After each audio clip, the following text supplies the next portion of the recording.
Hi, my name is Mark. I'm one of the pastors here at Trillium. Years ago in my training, I worked in the two Hamilton hospitals. I was training to be a chaplain, actually.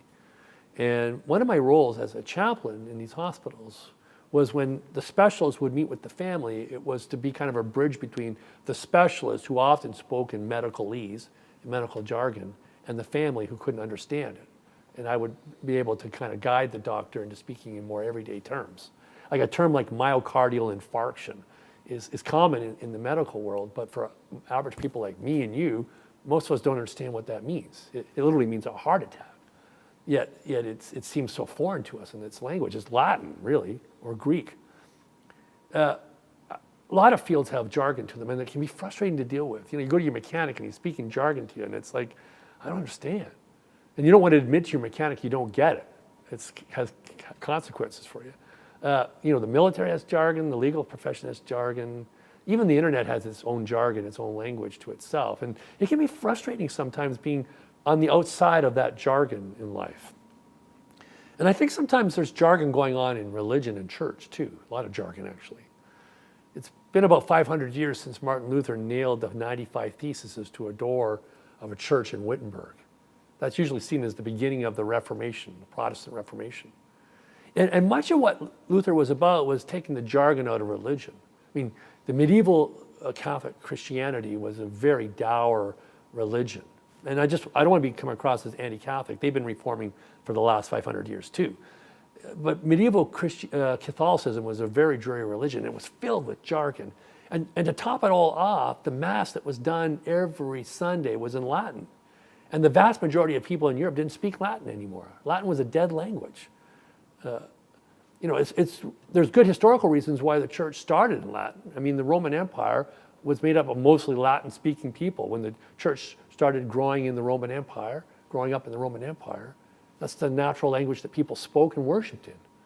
But over time, especially in France and Italy, Spain, England, Germany, the provinces began to fall away as tribes invaded this part of the empire. And new nations rose up, and Latin was forgotten by most people. And so the church that Luther worshipped in was filled with Latin-speaking masses that were done every week, and nobody understood it. So one of the first things Luther did after nailing those 95 Theses on the doors, he translated the Mass into German, and he encouraged others to do it into their own languages as well. And people could understand what the meaning of the ritual was now.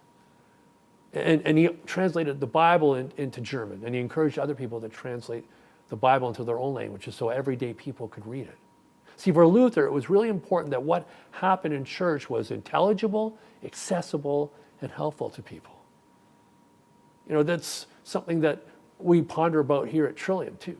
It's not a unique problem to 16th century Germany. The first century church that Paul grew up in had struggles around making the experience of worship and the spiritual life in general intelligible, accessible, and helpful to people. And you can hear that in Paul's letters.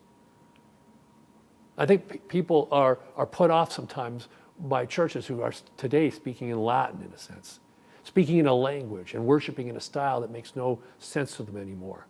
It's not intelligible to them or accessible or helpful to them. No wonder so many people don't go anymore. One of my big critiques today of the church is we don't seem to recognize that the Reformation that Luther began long ago is meant to be taking place in our time as well. Luther said the church has to constantly reform itself to adapt to its new environment, because what was intelligible to one generation can just as easily become unintelligible to the next. And the principle that Luther laid out of being intelligible, accessible, and helpful to people is something that we can apply here at Trillium today.